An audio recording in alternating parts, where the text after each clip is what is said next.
Rahimani rahimakumullah jami'a. Terus kita hayati firman Allah Subhanahu wa taala, la in syakartum la azidannakum. Bila kalian bersyukur terhadap nikmat yang Allah berikan, maka Allah akan menambahkan nikmat tersebut. Saudara yang dirahmati Allah, dan di antara nikmat Allah yang terbesar yang diberikan kepada hambanya adalah nikmat memiliki akal sehat. Di mana dengan akal ini kita belajar, kita menuntut ilmu. Dengan akal ini kita memperbaiki diri kita. Jangan sampai ibadah yang kita anggap kayaknya benar ternyata salah di mata Allah Subhanahu wa taala. Kita ketahui bahwasanya beribadah kepada Allah itu harus dengan tuntunan Rasulullah sallallahu alaihi wasallam. Seorang hamba Allah yang ibadahnya menurut dirinya sendiri, seorang hamba Allah yang ibadah menurut saya ini benar, perasaan saya ini yang paling baik, maka tidak jauh bedanya dengan hamba-hamba Allah yang Allah jelaskan dalam firman-Nya maghdubu waladhdallin, yaitu orang-orang yang disesatkan, yaitu orang-orang yang mereka beribadah kepada Allah tanpa adanya ilmu. Oleh karena ya ikhwan kiram rahimani rahimakumullah jami'a, berlandaskan hadis Rasulullah SAW, khudhu anni manasikakum, ambillah dari Rasulullah SAW tata cara ibadah kita, maka pelajaran manasik ini suatu kebutuhan. Di sini anak akan mengulangi ya manasik yang mungkin kita sudah pernah ambil di Indonesia, sudah pernah kita pelajari untuk memantapkan ilmu yang sudah kita miliki. Bila mana ada yang tidak dipahami silakan ditanyakan. Perlu diketahui, mungkin ya jamaah sudah banyak yang baca buku ini ya. Semua jamaah sudah memiliki ini buku ya. Nah, terkadang apa yang ada di buku, praktek di lapangannya itu tidak semuanya bisa kita laksanakan, tidak semuanya bisa kita amalkan. Namun kita tetap berusaha, walaupun kita tidak sempurna mengamalkan sunnah Rasulullah SAW, setidaknya mayoritasnya sudah kita amalkan. Sisanya kita serahkan kepada Allah Subhanahu wa taala. Kita berharap semoga Allah Subhanahu wa taala menerima amal ibadah kita, mengampuni segala dosa-dosa kita. Amin ya rabbal alamin. Nah, saudara yang dirahmati Allah, untuk manasik insyaallah akan dilaksanakan ya, bila tidak ada perubahan, itu hari Kamis. Hari Kamis kita akan bertolak menuju kota Makkah. Maka diantara adab-adab saat kita mau berangkat menuju umroh, hendaknya kita itu mandi. Ini yang paling utama. Jadi sebelum berangkat umroh kita itu mandi. Kemudian bila mana ada alat ada alat cukur, maka kita cukur itu bulu ketiak, kemudian kita rapikan kumis, kemudian kita cukur bulu kemaluan, itu kita rapikan semuanya. Kemudian kain ihram kita ini bagi laki-laki ya, kain ihram kita bagi laki-laki ini tidak boleh terkena parfum. Tapi laki-laki itu boleh memakai parfum di badannya. Laki-laki boleh memakai parfum di badannya. Sedangkan perempuan itu tidak boleh pakai parfum sama sekali. Sedangkan perempuan tidak boleh pakai wangi-wangian sama sekali. Wow, para wanita boleh memakai wangi-wangian itu saat bersama suaminya saja. Para wanita boleh memakai wangi-wangian itu saat di kamar berduaan sama suaminya saja. Akan tetapi saat melaksanakan ibadah umroh jangan ada memakai wangi-wangian untuk wanita. Loh Ustaz, terus kalau saya bau badan bagaimana dan sebagainya, deodoran cukup. Pakai deodoran itu cukup. Baik. Untuk mandi sendiri niatnya apa? Kita berniatkan bahwasanya ini adalah mandi untuk menghilangkan hadas, untuk menghilangkan kotoran-kotoran di tubuh kita, dan untuk persiapan ibadah kepada Allah Subhanahu wa taala. Apa lafadznya? Maka tidak ada lafadz khusus. Yang namanya niat itu sekali lagi ada di dalam hati, tidak disyaratkan niat itu untuk diucapkan. Jadi nggak usah khawatir, saat anak belum hafal niat ini, belum hafal niat ini, nggak usah pakai bahasa Indonesia pun di dalam hati itu Allah Maha tahu. Allah Maha tahu. Kemudian, namun sebelumnya barang-barang dipersiapkan dulu ya. Jangan lupa ini kita siapin diri, barang dak dipersiapkan. Nah, akhirnya bis datang kerepotan kitanya. Dan insya Allah nanti berkenaan barang dipersiapkan dan sebagainya, nanti tunggu aja instruksi dari Ustadz Mutawif kita ya. Alhamdulillah Ustadz Mutawif kita ada di sini.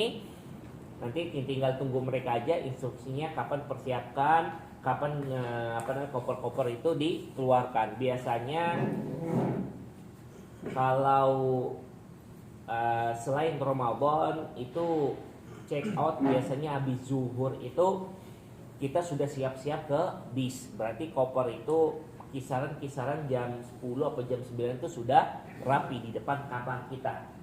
Koper-koper yang mau dibawa ke bagasi mobil. Jadi kalau ada barang-barang yang mau dibawa ke bagasi mobil, keluarkan saja di depan kamar. Kalau barang-barang yang mau bawa di kursi di atas bis itu tenteng sendiri. Dan sekali lagi ya, kita nunggu instruksi dari Ustadz Mutawif kita. Kemudian kita keluar rumah sebagaimana biasanya membaca doa. Bismillahi tawakkaltu 'alallahi wala haula wala quwwata illa billah. Oh, alhamdulillah udah pada hafal semua ya. Alhamdulillah. Setelah itu naik ke dalam bis. Sampai dari sini kita masih belum ada niat ihram. Sampai dari sini kita belum ada niat ihram. Memakai pakaian ihram sendiri, sunnahnya aslinya itu kita pakainya di mikot.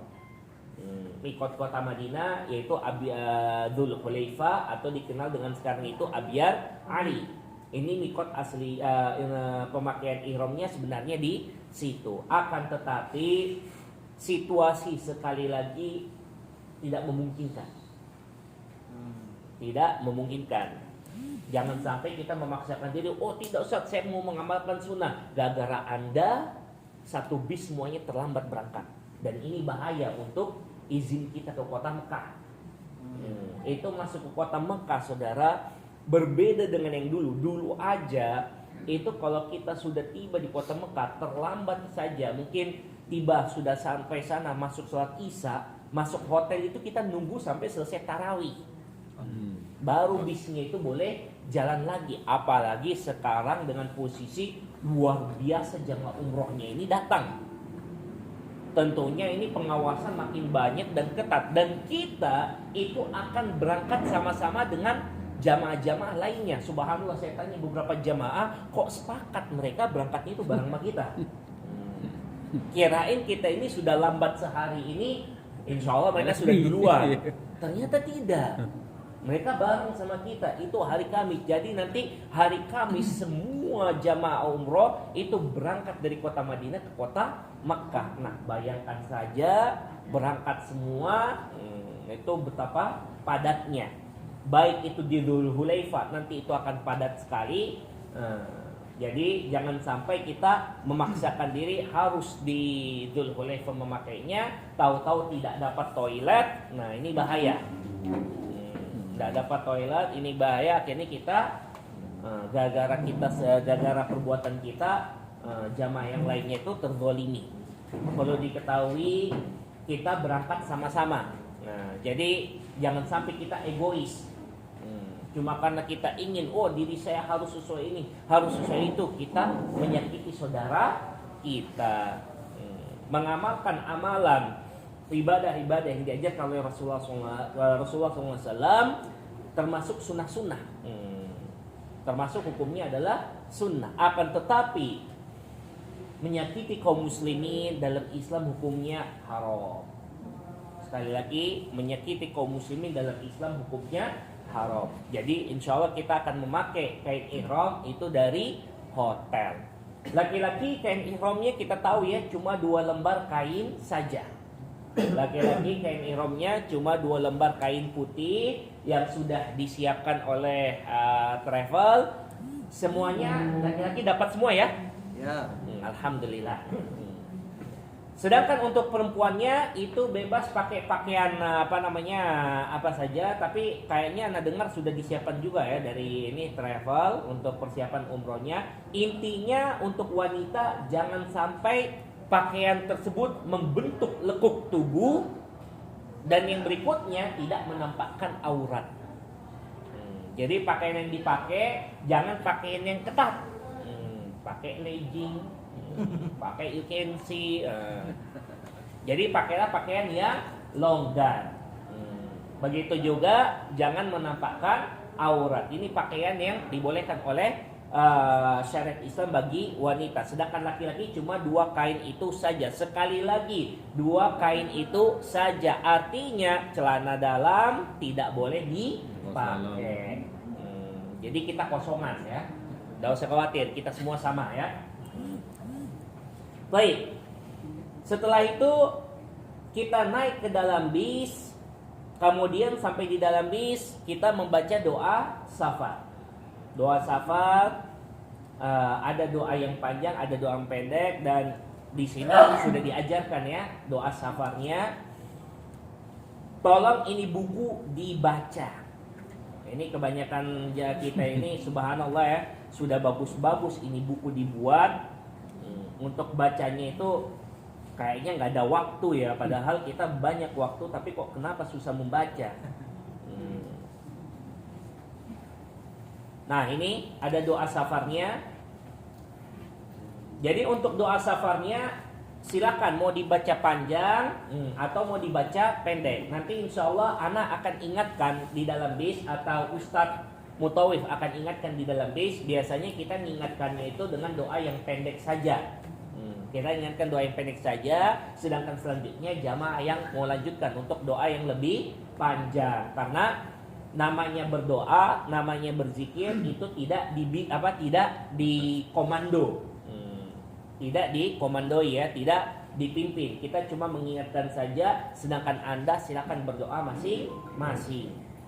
Di mana doanya Allahu Akbar, Allahu Akbar, Allahu Akbar, Subhanalladzi sakhkhara lana hadza wa ma kunna lahu muqrinin wa inna ila rabbina lamunqalibun. Itulah doa safar yang pendeknya. Yang panjangnya bisa kita lihat di sini ya.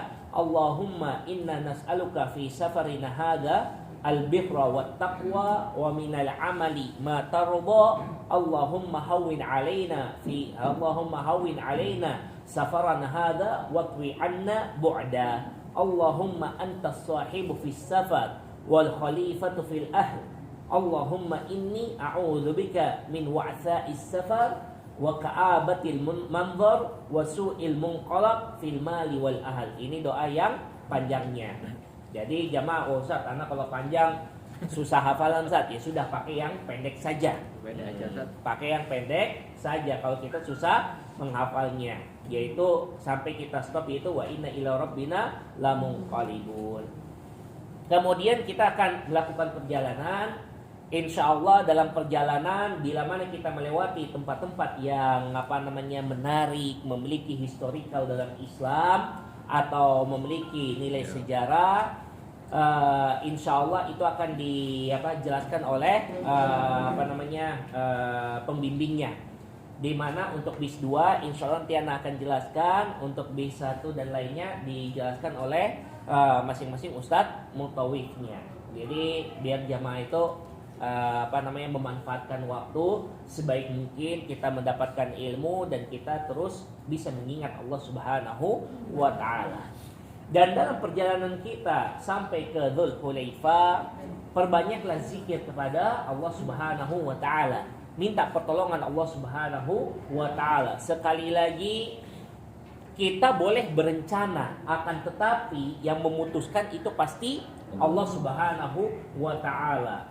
Ana tidak mau nakut-nakutin, namun Ana sudah pernah mendapatkan kejadian, sudah siap sedia, sudah pakai pakaian Masya Allah, qadarullah, ajal menjemput. Qadarullah, ajal menjemput. Jadi sekali lagi ini bukan kita menakut-nakuti, namun kita agar siap sedia bahwasanya yang namanya kematian kapan saja, di mana saja itu bisa menyapa kita. Dan kalau sudah disapa kematian, kagak bisa lari, nggak bisa nego, nggak ada tuh bisa tunggu dulu malaikat maut, saya mau umroh dulu ya, nego dulu ya, nggak ada ya. Kalau dijemput malaikat maut, wafat ya wafat. Jadi tolong persiapkan diri kita seakan-akan ibadah ini ibadah terakhir saya. Seakan-akan gak ada tahun berikutnya, gak ada hari esoknya. Ini ibadah terakhir saya. Saya ingin sungguh-sungguh ibadah ini. Bagaimana ibadah ini bisa diterima oleh Allah Subhanahu wa Ta'ala? Itu yang harus kita tanamkan dalam hati kita, agar kita sungguh-sungguh dalam ibadah. Nah, ini banyak jamaah karena tidak adanya tekad kuat dalam ibadah, akhirnya ibadah umroh ini seakan-akan kayak leseran, kayak wisata, kayak jalan-jalan. Disuruh zikir ngorok, disuruh perbanyak baca Quran ngegosip. Dan yang sangat disayangkan, masih banyak jamaah juga sudah dibilang bahwa dalam perjalanan ini hati-hati terhadap kemaksiatan. Ini kita dapatin kalau sudah sampai ke resting area, sudah itu ahlu hisab ngumpul. Padahal puasa dalam keadaan persiapan umroh. Hati-hati. Pakai parfum, kena kain ihram itu dilarang, apalagi bau asap rokok. Ingat, sekali lagi anak ingatkan, walaupun di Indonesia mungkin ada beda pendapat berkenaan hukum rokok, akan tetapi pendapat yang kuat hukum rokok itu haram. Rokok itu haram. Bagi yang mungkin masih kecanduan, susah meninggalkan, ya sudah, tolong sabar. Tahan diri dulu. Kita ini puasa, kita ini dalam safar. Jadi tolong sabar diri, jangan sampai ibadah umroh kita ini rusak karena perbuatan kita sendiri. Baik. Sampai di mikot, itu kita dari hotel sudah berwudu semua ya. Dari hotel kita sudah berwudu semua. Durasi dari hotel ke mikot, kalau tidak ada macet di sekitar hotel, 15 menit itu nyampe. Ini saya bilang macet bukan macet di jalan besarnya, jalan di sekitar hotel ini. Ini sekitar hotel ini luar biasa macetnya. Jadi kalau seandainya macet, ya biasanya mungkin sampai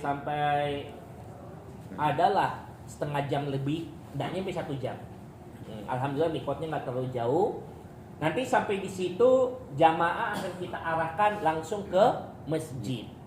Jamaah langsung kita arahkan ke masjid. Bagi yang batal wudu, insya Allah nanti kita arahkan ke tempat wudu. Sekali lagi, tolong wudunya jangan lama-lama ya, biar kita bisa segera sholat dan bisa langsung segera naik ke bis.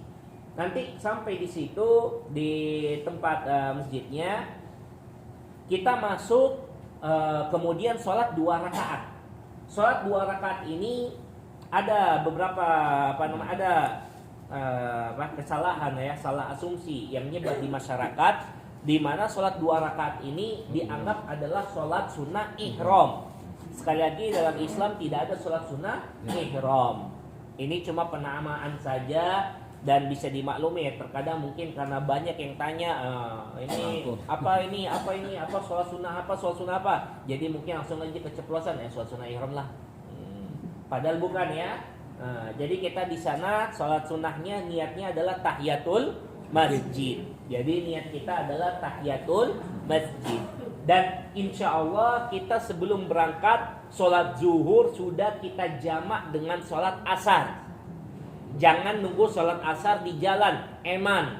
Sini 1000 pahala. Jadi biar kita sholat asarnya kita jamak dengan sholat zuhur. Sholat zuhur, sholat asar dijamak di waktu zuhur. Ini jamak apa namanya jamaah? Takdim. Oh, Masya Allah. Zuhurnya kita lengkap 4 rakaat. Nah, setelah imam salam, kalau kita kenal ada jamaah kita, silakan kita jamaah untuk asarnya. Namun kalau kita tidak kenal jamaah kita, ya sudah, silakan kita langsung sholat lanjut 2 rakaat dengan niatan sholat asar jamaah takdim qashar. Ustaz, niatnya apa? Nawaitunya. Nah, nawaitunya itu dalam hati saja, pakai bahasa Indonesia. Nanti kalau anda ajarkan bahasa Arab, tahu-tahu doanya pada lupa semua nanti ya. Jadi pakai bahasa Indonesia aja, silahkan di dalam hati. Baik. Setelah kita sholat zuhur asar di sini, artinya di Zulhulaifah kita tinggal sholat tahiyatul masjid saja. Setelah tahiyatul masjid kita keluar, biasanya kita nanti tentukan di mana meeting pointnya, tempat kumpulnya. Kemudian biasanya ada ngambil dokumentasi. Ada ngambil dokumentasi. Setelah ngambil dokumentasi, kita foto bareng-bareng, baru nanti kita masuk ke bis masing-masing sesuai dengan bisnya. Sesampai di bis, setelah sudah komplit, baru nanti kita jalan berbarengan. Ini kayaknya curiga saya 7 bis bakal jalan sama-sama ini. Jadi bakal rame. Intinya bukan 7 bis lagi, malah sudah ada tambah 3 bis hari ini. Jadi kemungkinan besar 10 bis nanti yang berangkat ke kota Makkah. Kita habis itu berangkat sama-sama. Nanti pas naik ke dalam bis, barulah kita membaca ucapan yang diajarkan oleh Rasulullah SAW saat kita ingin memulai umrah. Labbaik Allahumma umratan. Labbaik Allahumma umratan. Sama-sama. Labbaik Allahumma umratan. Hafal ya? Alhamdulillah. Bagi yang belum hafal, semua ada di buku ini. Baik. Setelah kita mengucapkan bacaan tersebut, labbaik Allahumma umratan, maka semenjak saat itulah larangan-larangan ihram itu tidak boleh kita langgar. Semenjak itu larangan-larangan ihram tidak boleh kita langgar. Untuk larangan-larangan ihram itu bisa kita cek di sini. Ada di halaman, nggak ada halamannya nih. Sebelum tawaf ini ada tulisan beberapa hal yang harus dihindari. Beberapa hal harus dihindari, diantaranya mencukur dan memotong rambut ini tidak boleh. Jadi yang kebiasaan melintir-melintir rambutnya, cabut-cabut rambutnya, kalau sudah mengucapkan labbaik Allahumma umratan, dia sudah masuk dalam status muhrim. Status muhrim. Loh Ustaz, muhrim kan Indonesia itu keluarganya wanita, bukan ya? Itu salah penempatan. Kalau yang di Indonesia itu namanya mahram. Oh, di sinilah pakai pakaian ihram namanya muhrim. Jadi dilarang mencukur atau memotong rambut atau cabut-cabut rambut, itu dilarang. Atau bulu-bulu juga itu dilarang. Nah, kemudian yang dilarang juga memotong kuku atau gigit-gigit kuku, gigit kuku sampai kecabut, itu juga dilarang. Kemudian memakai pakaian yang berbentuk atau berjahit. Jadi pakai peci itu dilarang. Pakai celana dalam itu dilarang. Pakai kaos kaki itu dilarang. Sabu. Apa? Sabu boleh. Oh, boleh. Sabu, kacamata, tas lempang, tas pinggir, tas samping itu boleh. Tas enggak apa-apa ya? Tas enggak apa-apa. Tas seperti jahitannya? ini enggak apa-apa. Yang ngejahit tasnya, bukan kita yang dijahit ya. Jadi itu enggak apa-apa. Jam tangan boleh. Ya sudah, sebut. Apalagi yang mau ditanya nih? Hah? Masker jangan. Oh, enggak boleh ya. Masker jangan, kecuali kalau petugasnya nyuruh pasang. Kalau ketemu petugasnya nyuruh pasang maskernya, ya sudah. Akan tetapi masker kita jangan pasang ya. Masker jangan kita pasang. Makanya perempuan sendiri itu dia memakai kalau untuk menutup wajahnya itu ada kayak kain sambungan. Jadi dia bukan kayak cadar. wanita tidak pakai cadar, memakai kain sambungan yang untuk menutup wajahnya. Sepatu itu tidak boleh, akan tetapi sendal boleh.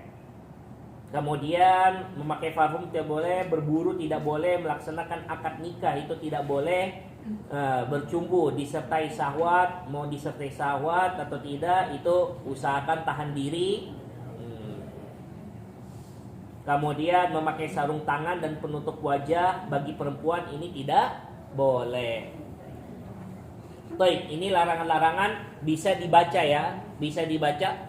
Nah, pakai sendal aja lah. Pakai sendal aja. Jadi kalau sepatunya tidak menutup mata kaki boleh. Kalau sepatunya tidak menutup mata kaki itu silakan aja.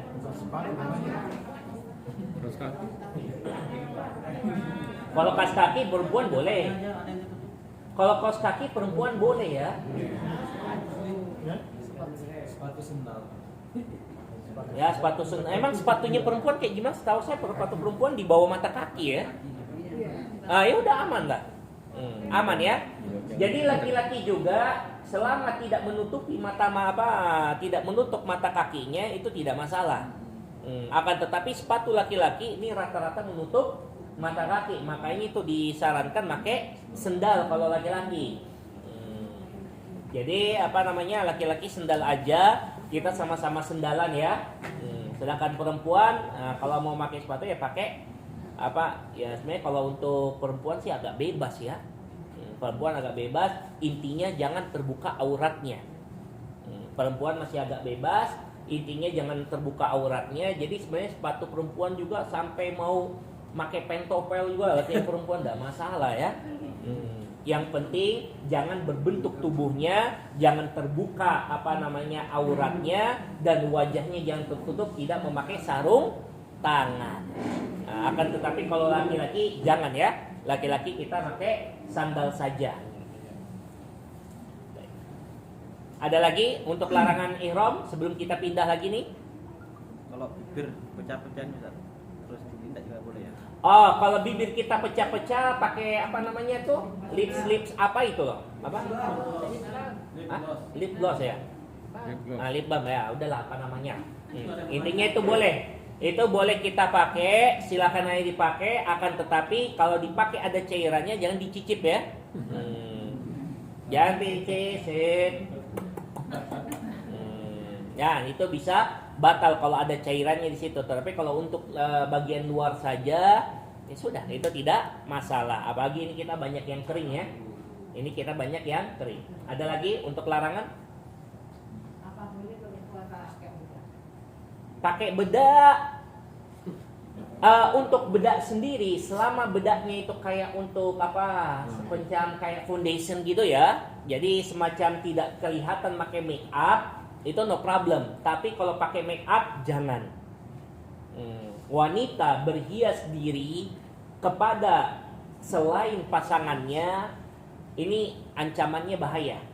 Di mana Rasulullah SAW menjelaskan seorang wanita yang dia bermake up, berhias diri, mempercantik diri untuk dilihat oleh orang lain, begitu juga memakai parfum untuk dicium oleh orang lain yang ajnabi ya, yang bukan mahramnya atau bukan pasangannya, maka hukumannya dia tidak akan mencium bau surga.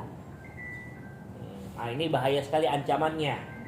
Jadi kalau cuma Ustaz, anak pakai bedak cuma sebagai foundation aja, tidak mempercantik diri, Ustaz, cuma biar mungkin tidak pecah-pecah wajah dan sebagainya, itu tidak masalah. Itu tidak masalah. Insya Allah para wanita sudah bisa membedakan ya antara pakai bedak biasa sama yang pakai make up ya. Baik, ada lagi yang bertanya? Ya.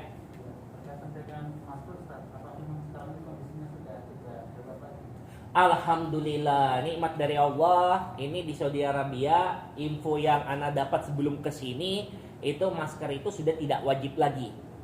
Sudah tidak wajib lagi. Terlebih lagi kita lihat di luar-luar ya. Di luar itu petugasnya sudah tidak pakai masker. Saudi Arabia ini kalau masalah menerapkan aturan ketatnya luar biasa. Saya termasuk yang pernah merasakan bagaimana itu kita ke lockdown benar-benar nggak bisa keluar rumah sama sekali. Pakai masker ya kita harus pakai masker. Ketangkap nggak pakai masker atau ketangkap keluar rumah di waktu lockdown, siap-siap saja dendanya.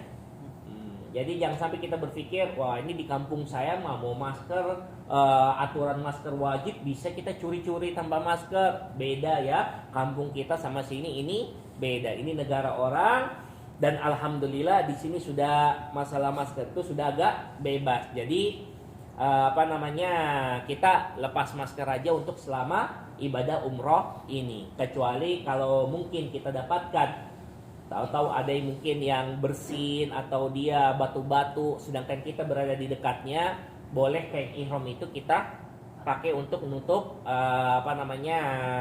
mulut dan hidung kita. Nanti kalau sudah jauh baru kita lepas kembali. Jadi masker ana rasa sudah tidak perlu kita pakai lagi untuk ibadah umroh ini. Alhamdulillah untuk di Saudi Arabia ini tidak terlalu ketat lagi. Tapi ya mungkin ya terkadang aturan itu daerah sana ada yang tahu petugas yang lain nggak tahu. Jadi kalau petugasnya minta tiba-tiba wah masker dan sebagainya ya sudah. Akan tetapi biasanya kalau untuk umroh ini insya Allah insya Allah Allah mudahkan. Insya Allah Allah mudahkan. Jadi nggak usah khawatir kita ya. Baik. Ada lagi yang pertanyaan? Ini gunanya dalam doa untuk membadalkan orang tua. Oh, baik, ahsan. Ini masih dalam permasalahan, masih di mikot ya. Bagi yang ingin membadalkan orang tuanya, maka setelah dia membaca labaik Allahumma umratan, kemudian dia tambahi siapa yang mau dia badalkan, bapaknya. Kalau bapaknya dia bilang an abi, kalau ibunya dia bilang an ummi, kalau kakeknya an jaddi, kalau neneknya an jaddati. Tidak perlu nama, karena yang membadalkan kita sendiri. Bapak mertua termasuk bapak bukan? Kalau bapak mertua pakai nama. Oh ya. Jadi nama. Iya, kalau bapak penua pakai nama. Baik. Ada lagi? Iya. Wanita setelah sampai di sana sebelum mulai boleh ganti baju nggak Ustaz? Oh, untuk umroh. Ya umrohnya. Tunggu dulu, kita pending pertanyaannya itu ya. Nah, ini masih di awal-awal dulu. Masih ada dulu yang ini larangan? Harus sudah umroh ya kalau pada Ustaz. Iya, ini alhamdulillah diingatkan ya. Iya. Bagi yang mau membadalkan, wajib dia sudah umroh dirinya sendiri. Bagi yang membadalkan, wajib dia sudah umroh dirinya sendiri. Kemarin jamaah Firdaus itu ada berapa itu? 3 orang, 4 orang gitu nanya ke saya. Jadi karena mereka di sini umroh untuk dirinya mereka sendiri, minta tolong untuk dicarikan mahasiswa untuk membadalkan keluarganya. Jadi bagi jamaah yang mungkin umroh ini untuk dirinya sendiri, namun juga ingin membadalkan orang tuanya, silahkan sisihkan sebagian dari rezekinya. Nanti bisa kita carikan mahasiswa untuk membadalkan keluarga tersebut. Kita cari mahasiswa yang terpercaya, yang nanti ada buktinya bahwasanya dia umroh amanah, dan nanti kalau dia sudah selesai itu silakan nanti dia akan temuin kita di hotel. Nah di situ silakan kasihkan dananya ke mahasiswa tersebut. Nah ini kalau jamaah nggak mau cari jauh-jauh mahasiswanya, cari aja nih. Ustadz Mutawif kita sih ada 2 nih. Nah peluang untuk badal bisa nih. Ustadznya terima badal insya Allah ya. Nah Ustadznya sudah senyum tuh. Jadi insya Allah ya. Nah kalau tidak mau jauh-jauh, ini sudah ada 2 orang. Kalau mau membadalkan keluarga, silahkan. Untuk biayanya Ana nggak tahu apa ada perubahan dan sebagainya. Intinya silahkan ngobrol langsung. Tapi sebelum COVID itu biayanya sekitar 500 real. Sebelum COVID sekitar 500 real atau kisaran 2 jutaan. Kalau rupiahnya, akan tetapi kalau mungkin ada perubahan dan sebagainya, silakan obrolkan saja. Baik. Ya. Untuk membadal ini afdolnya di mana? Sendiri atau? Baik. Untuk membadalkan, kalau ditanya afdol dan tidaknya, tentunya kalau untuk orang tua kita, ya afdolnya kita sebagai anak. Kalau untuk orang tua itu afdalnya kita sebagai anak, tidak lain pahalanya selain pahala badal kita membadalkan umroh kita ini, kita berikan pahalanya ke orang tua kita yang sudah wafat. Kita juga ada pahala berbakti kepada orang tua kita. Begitu juga pahala kita mendoakan orang tua kita. Jadi kalau orang tua kita yang ingin dibadalkan, maka kalau memang kita sudah pernah umroh, ya sudah kita serahkan saja kepada kita untuk umroh ini, karena kita sudah pernah umroh waktu lalu ya, untuk umroh ini kita badalkan orang tua kita. Jadi gini loh, badal itu adalah bagi kita yang sudah pernah umroh. Begitu juga yang kita badalkan, kalau orangnya belum pernah umroh, itu yang diutamakan. Artinya bapak saya sudah pernah umroh, ibu saya sudah pernah umroh, yang belum tinggal kakek saya, maka umrohkan kakek. Utamakan orang yang belum pernah umroh. Begitu juga yang dibadalkan, syarat utamanya dia sudah wafat.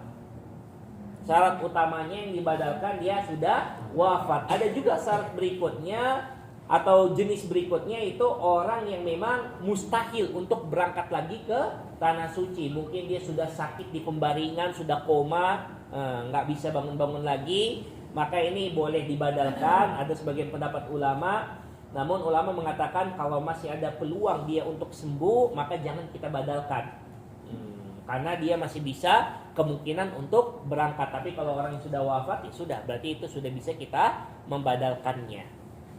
Baik. Seperti sekarang ini, insya Allah kalau kita sudah umroh tadi, status kita bagaimana, kita batasannya bisa umroh, membadalkan lagi. Baik.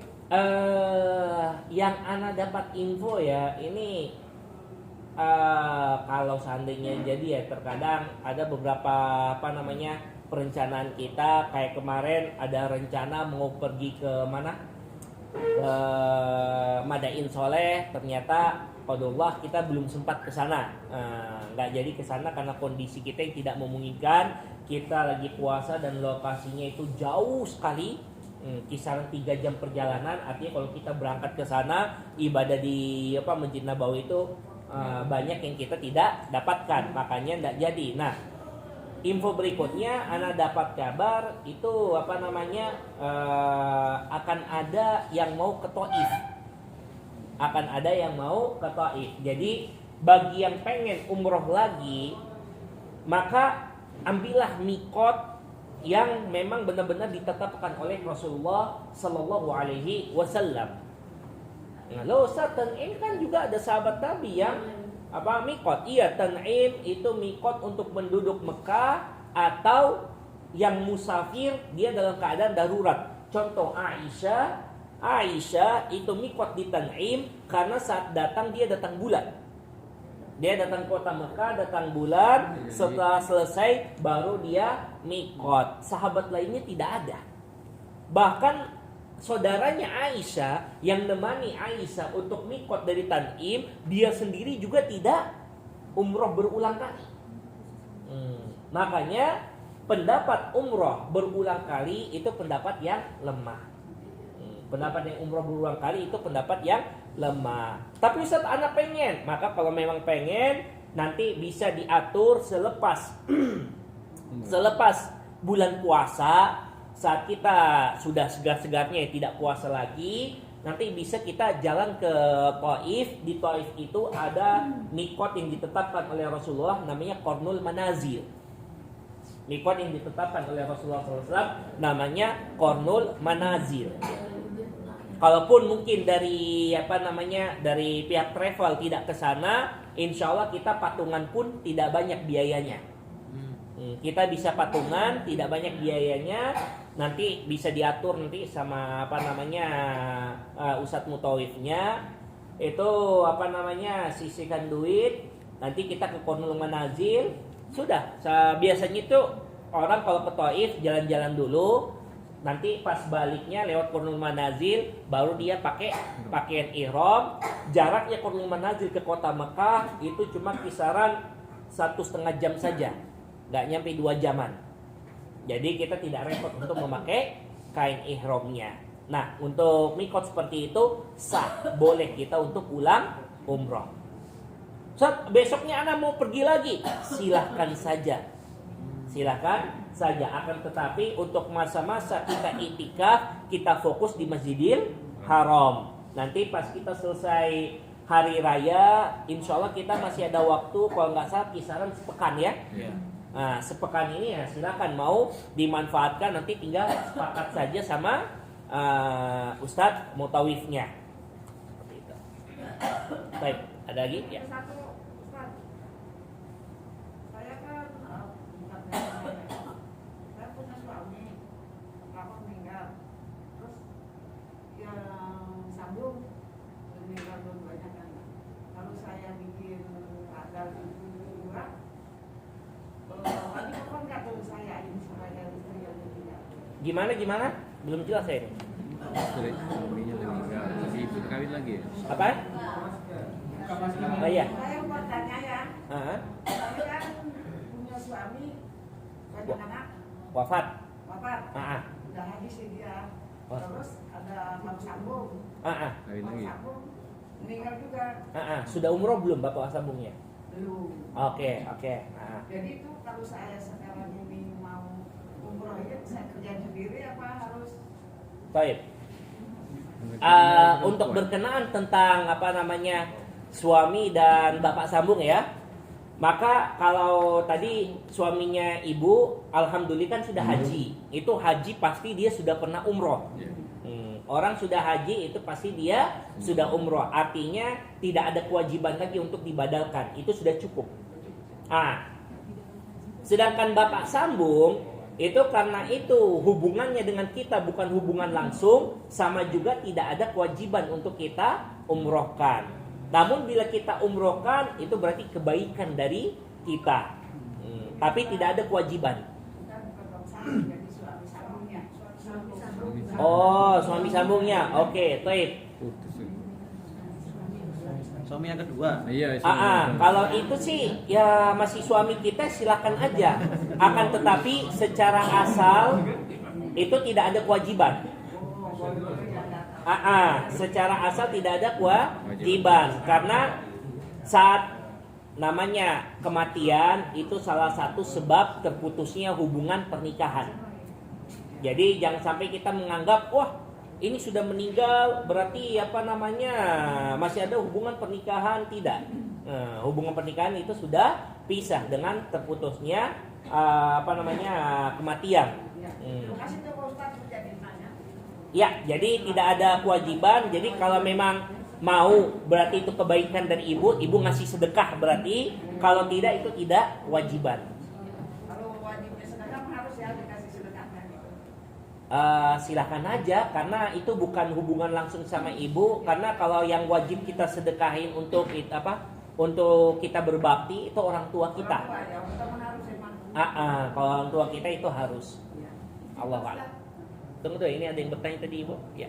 Kalau sekarang ini saya badalkan untuk ibu, nanti kalau ada kesempatan lagi saya boleh badalkan untuk bapak. Boleh. Tapi ya seperti tadi saya kabarkan, kita ngambil mikot yang diajarkan oleh Rasulullah Shallallahu Alaihi Wasallam. Boleh nggak saya lanjutkan dulu ini? Kayaknya pertanyaan banyak nih, masya Allah. Biar kita bisa selesai dulu ini. Baik. Kita lanjutkan. Maka dalam perjalanan kita menuju Mekah itu zikir yang kita baca cuma satu. Zikir yang kita baca itu cuma satu. Labbaik Allahumma labbaik, labbaik la syarika lak labbaik, innal hamda wan ni'mata laka wal mulk la syarika lak. Ini ada di sini juga, kita bisa cek ya. Sunah-sunah ihram. Di halaman sunah-sunah ihram, labbaik Allahumma labbaik, labbaik la syarika lak labbaik, innal hamda wan ni'mata laka wal mulk la syarika lak. Nah, inilah yang kita baca. kita baca terus menerus dalam perjalanan kita dari kota Madinah sampai ke kota Makkah. Terputusnya bacaan ini saat kita lihat Ka'bah secara langsung. Setelah kita langsung lihat Ka'bah, maka terputuslah bacaan zikir ini. Namun bila kita belum lihat Ka'bah, maka dari semenjak kita ihram sampai kita di kota Makkah, teruslah kita membaca zikir ini. Terus menerus kita ulangi. Dan dalam perjalanan ini, karena kita dalam kondisi berpuasa, tolong dibawa santai saja ya. Jangan karena terlalu semangat, tahu-tahu nanti cekak nanti di sini dia tidurnya, kehausan lah, akhirnya nggak bisa bicara lagi atau dan gimana.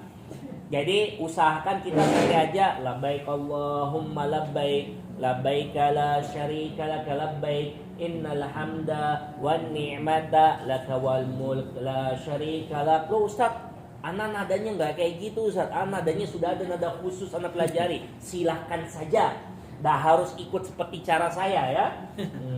Jadi sekali lagi tidak ada komandonya. Jadi jangan antum berharap, ayo Ustaz, pimpin Ustaz, labbaik Allahumma labbaik. Enggak ya. Masing-masing dari kita. Di mana sunnahnya untuk laki-laki suara dikeraskan. Akan tetapi karena kita lagi puasa, usahakan tetap jaga stamina. Sedangkan perempuan pelan saja. Nah, ini terkadang pas dia, wah sunnahnya itu suara dikeraskan laki-laki. Ibu-ibunya juga ikut semangat.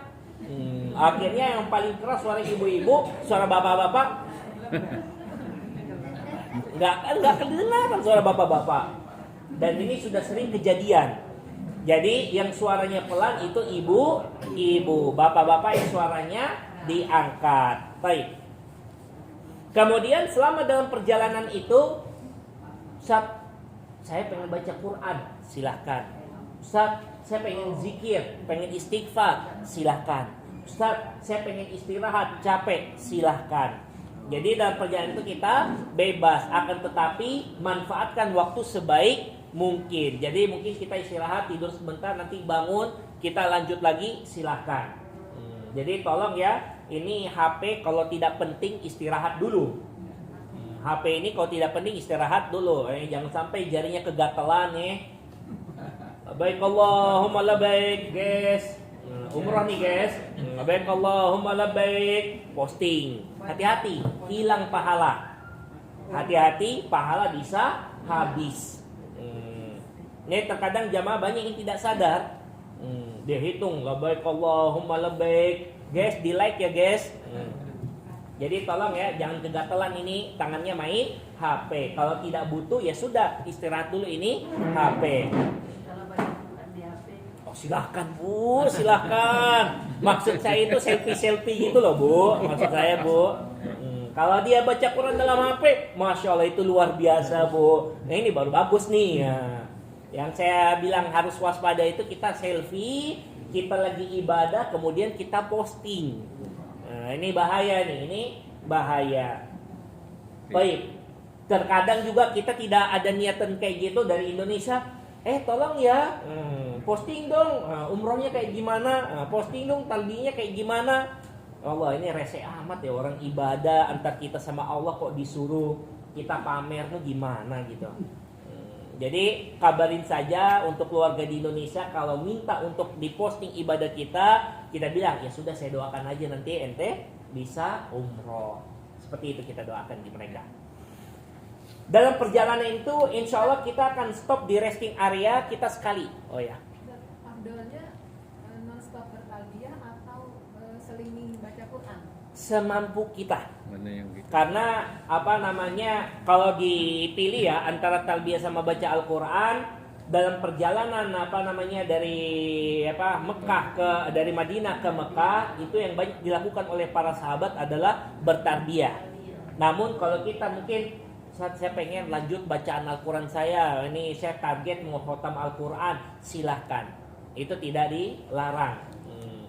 Jadi tolong ya manfaatkan waktu dari talbiyah, apakah baca Quran, apakah zikir ataupun istirahat. Jangan malah habis waktunya itu untuk ngegosip.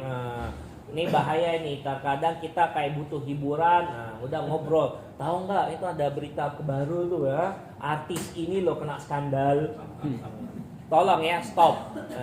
Kita sekarang lagi ibadah. Baik. Dalam perjalanan kita akan stop di resting area sekali. Insya Allah kita usahakan kita stop di resting area yang bagus. Kayak kemarin di Sasko. Kita usahakan kita bisa stop di situ. Silakan manfaatkan toiletnya sebaik mungkin ya. Kita mau buang air kecil, karena buang air besar. Karena kita sudah sholat asar, jadi kita tidak sholat lagi di resting area. Habis itu nanti kita naik, kita lanjutkan perjalanan. Kalau kita berangkatnya habis zuhur, kemungkinan besar kita nyampe di Mekah itu sehabis maghrib. Artinya mungkin kita berbuka di jalan. Oh, kita tidak nyampe berangkat jam 10. Oh, pagi jadinya. Alhamdulillah. Alhamdulillah. Jadi berangkatnya pagi. Kalau berangkatnya pagi, tolong dari malamnya itu koper sudah siap. Jadi habis sholat subuh, koper itu sudah di depan kamar. Habis sholat subuh, hari Kamis, koper sudah di depan kamar. Ini alhamdulillah ya, sudah ada update info. Dari kemarin kita tunggu, ini jam berapa berangkatnya. Nah, berarti kalau berangkatnya kita jam 10, Kita jam takhir, Ustaz. iya, berarti kita nggak dapat di sini zuhur asar. Nggak apa-apa, nggak masalah. Kita zuhur asar nggak dapat di sini. Kita nanti insya Allah di resting area kita zuhur asarnya, berbukanya insya Allah kita berbuka di kota Mekah. Insya Allah kita berbuka di kota Mekah. Perjalanannya sama, ada waktu perjalanan kita Jeddah ke Madinah, maka Madinah ke kota Mekah kisaran 6 jaman, 7 jaman. Jadi nggak terlalu lama. Baik. Sesampainya nanti di kota Mekah, kita akan dibawa pertama kali ke hotel. Nah, sesampainya di hotel, jadi ini ya qadarullah ya, kita di Jakarta kemarin briefingnya itu kurang waktunya. Akhirnya jamaah kayak agak kebingungan ini masalah koper bagaimana dan sebagainya. Akhirnya waktu datang itu kayak jamaah bawa sendiri. Padahal jamaah nggak usah bawa koper, sudah ada yang bawain. Jamaah di sini masya Allah nih ikhlasnya itu kuat. Kasihan yang punya kerjaan ngangkat kopernya nggak dapat kerjaan mereka ya. Jadi biarkan saja bellboy hotel yang mengangkatin koper. Jadi bellboy hotel yang akan angkatin koper. Nanti sesampai di lokasi hotel, jamaah rame-rame nanti masuk ke ruang makan atau di lobi, nanti ikuti aja instruksi dari Ustadz Mutawifnya. Sampai di ruang makan atau di lobi, nanti dibagikan kunci, masih dibagikan kunci buat kamar masing-masing. Nah, terus kopernya bagaimana Ustaz? Nanti kopernya kita umumin di lantai mana diambil. Jadi insya Allah kita taruh di bagian tengah-tengah. Nih, lantai yang tengah-tengah atau kita taruh di mana kamar paling banyak. Nanti koper kita bawa ke sini semua dan alhamdulillah ada liftnya. Jadi nggak usah khawatir ya untuk narik kopernya, nggak usah khawatir. Jadi untuk koper sudah ya, jangan sampai ada yang menyibukkan diri, oh ini koper saya bagaimana, nggak usah, masuk aja ke dalam, lumayan panas. Itu berarti koper gede aja Pak? Silakan, koper kecil, gede, masuk di bagasi, no problem. Jadi koper yang barang, yang bukan koper saja ya, barang apa saja yang mau dimasukkan ke dalam bagasi, itu taruh di depan kamar. Barang apa saja yang motor di bagasi taruh di depan kamar. Insya Allah koper-kopernya belum hamil semua ya. Belum. Aman ya. Kalau mau belanja nanti kita habis hari raya ini luas waktu untuk belanja. Jadi jangan dulu dipadat-padatkan di sini ya. Kalau dipadat-padatkan di sini kasihan nanti tukang angkat kopernya ya. Mereka puasa juga. Jadi sabar aja untuk belanja di kota Mekah itu banyak juga barang-barang belanja. Nah, baik. Jadi nanti kita sampai di hotel, masuk untuk nunggu kunci. Setelah kita nunggu kunci, kita nanti buka puasa lah atau kita mungkin makan dulu. Kemudian di kamar kita yang mau mandi silakan mandi. Nah, saat mandi nanti bagi yang mungkin punya cadangan baju ihram, bagi bapak-bapak ya punya cadangan baju kain ihram mau diganti silahkan. Jadi mengganti kain ihram itu tidak masalah. Begitu juga ibu-ibu. Loh Ustaz, saya kain ihram saya kemarin waktu di resting area kena najis, Ustaz, saya pengen ganti. Silahkan. Jadi ganti pakaian ihram, baju ihram itu tidak mengapa. Nanti akan ditentukan waktunya, biasanya kita kasih waktu 1 jam atau 1,5 jam, baru nanti kita kumpul lagi di lobi. Setelah kita kumpul di lobi, barulah nanti kita sama-sama melaksanakan ibadah umroh. Dalam melaksanakan ibadah umroh, sampai di Masjidil Haram, nanti dari hotel kita jalan sama-sama sampai di Masjidil Haram, nanti kita tentukan meeting pointnya. Jamaah yang dirahmati Allah, kalau jamaah nanti terpisah, saya ngomong kalau terpisah, sebenarnya akan ada yang terpisah. Jangan sampai. Anak itu berharap jangan, tapi pengalaman saya Gimana pun jalan masih sekian tetap. tahunnya itu bawa umroh itu Pasti ada ya. subhanallah, mungkin nikmat dari Allah ya, biar kita banyak pahala sabar ya. Ada aja yang pisah. Jadi dari sekarang saya bilang ya, bagi jamaah-jamaah yang mereka mau pisah, Ustadz, saya pengen mesra-mesraan sama istri saya ibadah, pengen honeymoon ibadah, tawaf sa'i, silahkan. Selama sudah pernah umroh, mau jalan sendiri, kabarin kita. Jadi kita nggak repot nyarinya. Nanti paling kita tentukan aja meeting point. Kalau tahu jalan balik ke hotel, ya balik aja sendiri. Tapi bagi jamaah yang belum tahu, jangan coba-coba. Sekali lagi, ini bukan keleseran, bukan jalan-jalan. Lihat itu di TV itu, padatnya minta ampun. Siapa nggak dipakai aja di tasnya? Saya pakai, tetap aja hilang, Bu. Bawa sal, tahu-tahu salnya hilang. Nah, ada saja. Jadi tolong ya, kita nanti kita bareng-barengan. Dan kalau seandainya nanti kita terpisah dari kelompok, jadi anak kasih gambaran daruratnya, gak usah panik, gak usah khawatir. Kalau kita terpisah dari kelompok, lihat itu jam gadangnya ya. Jadi Kota Mekah alhamdulillah ada jam gadangnya, ada jam besarnya, jam raksasanya. Lihat itu jam, sudah kita cari arah menuju jam tersebut. Karena hotel kita di sekitar jam tersebut. Jadi kalau sudah sampai di situ udah aman. Udah aman, kita gampang untuk cari hotel kita. Yang paling penting dibawa saat kita tawaf, saat kita sa'i, yang paling penting ya HP. HP tolong dibawa, HP untuk bisa komunikasi ya. Jadi kalau kenapa-kenapa, apakah mungkin tersesat atau salah jalan, langsung kirim di grup. Saat saya tersesat, salah jalan, saya di posisi ini. Nah, jadi HP ini sangat penting. Begitu juga, saya lupa bawa. Ini ID card-nya yang dipakai di kalung ini ya.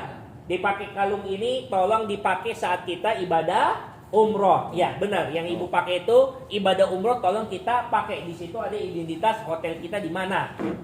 Jadi kalau bukan di hotel Aden dibawa, mungkin dibawa ke hotel Firdaus. Intinya masih sesama kita, itu gampang nyarinya. Begitu juga yang penting dibawa juga oleh bapak-bapak, duit 15 real. Ini untuk biar kita itu botak rame-rame ya. Jadi duit 15 real. Masih 15 real apa masih 10 real apa naik? Afwan, kurang update Anda berarti. 20 berarti ya. Tolong siapin duit 20 real. 20 real nanti kita sama-sama ke tukang cukur. Nanti kita cukur rame-rame. Enggak usah khawatir ya. Kita cukur rame-rame. Jadi itu yang kita bawa HP, ID card sama duit. Enggak usah bawa dulu yang aneh-aneh. Ibu-ibu jangan ada yang bawa gunting. Udah tahu di bandara ditahan, di sana juga bisa ditahan gunting ya.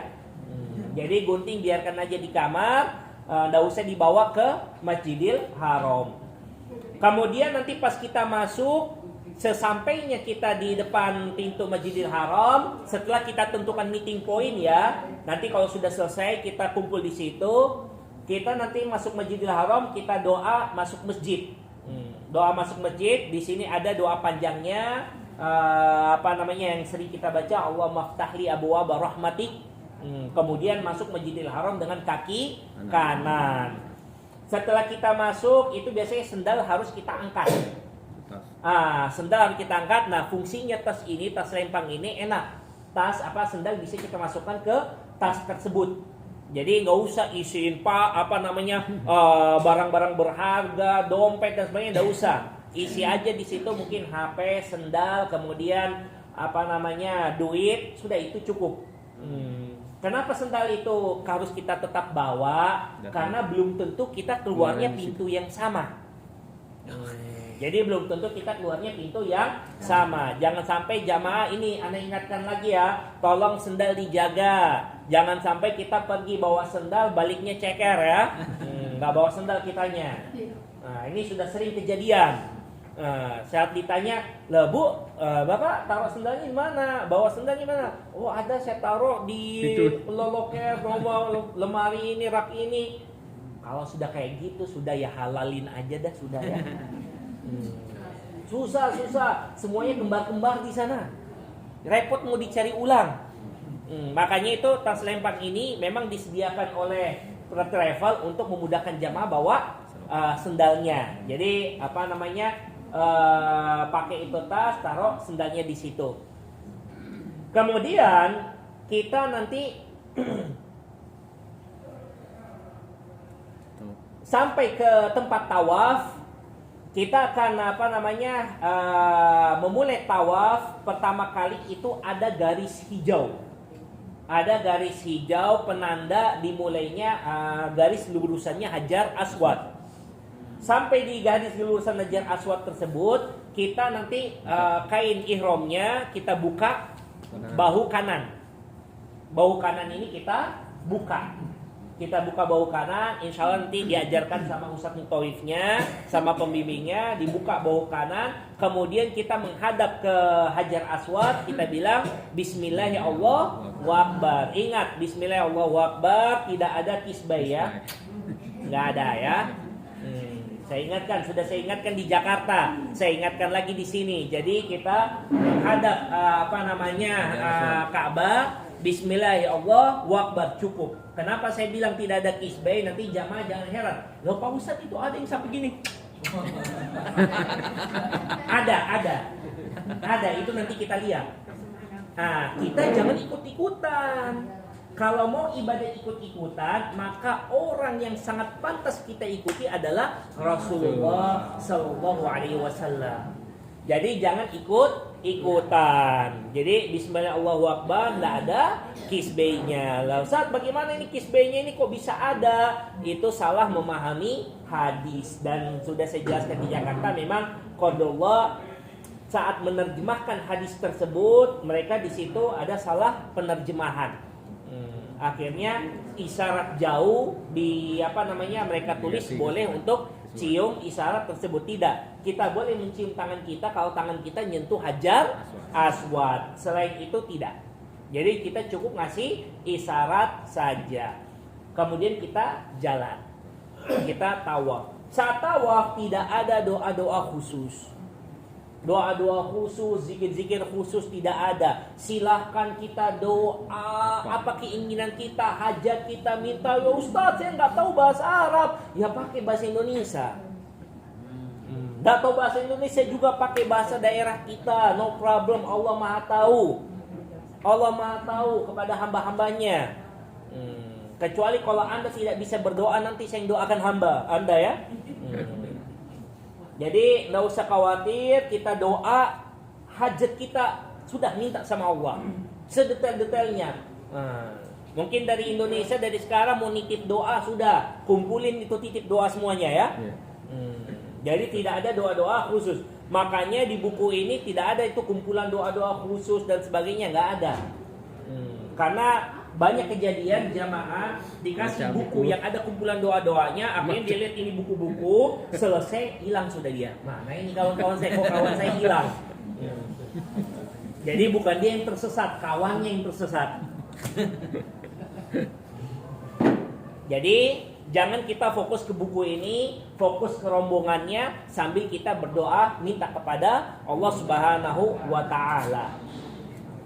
Ini insya Allah rombongan yang yang nanti dibawa, insya Allah anak moga aja kita tidak mepet ke wilayah Ka'bah, karena kalau mepet ke situ kita mencarinya banyak. Insya Allah nanti kita cari agak pinggiran, walaupun agak melebar agak jauh, tapi setidaknya kita tidak mencar, dan itu nanti benar-benar padat. Jadi tolong sesama kawan-kawan itu saling pegangan ya. Saling pegangan, saling kuat. Ini tolong bapak-bapak yang bawa pasangan, jaga pasangannya ya. Sudah berapa kali kejadian selesai nyari istrinya mana. Kalau sendal boleh dihalalin, istri kan nggak mungkin kan. Jadi tolong ya, jaga pasangannya masing-masing. Itu kita pegang rapat. Nanti yang datang ke sini nggak bawa pasangannya, insya Allah yang cowok-cowok nanti kita akan buat kayak formasi. Ibu-ibu di bagian tengah, kita di bagian samping. Nanti insya Allah kita akan bagi tugas untuk penjagaan jamaah. Setelah itu kita keliling, tidak ada doa-doa khusus, perbanyak aja minta kepada Allah Subhanahu wa Ta'ala, minta hajat kita.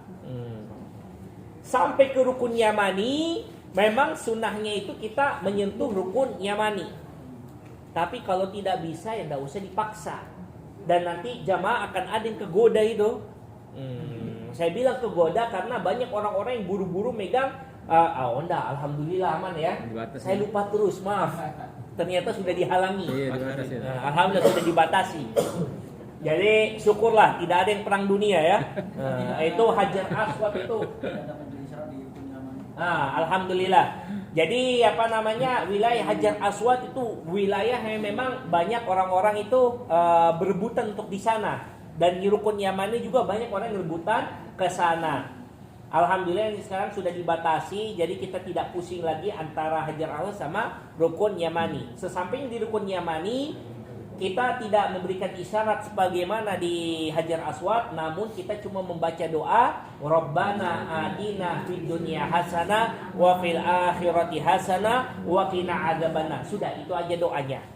Jadi kita baca itu doa yang Masya Allah kita semua tahu. Sampai ke Hajar Aswad lagi. Sampai di Hajar Aswad lagi baru kita ucapkan Bismillah Allahu Akbar atau Allahu Akbar. Kemudian kita lanjutkan selama 7 kali seperti itu.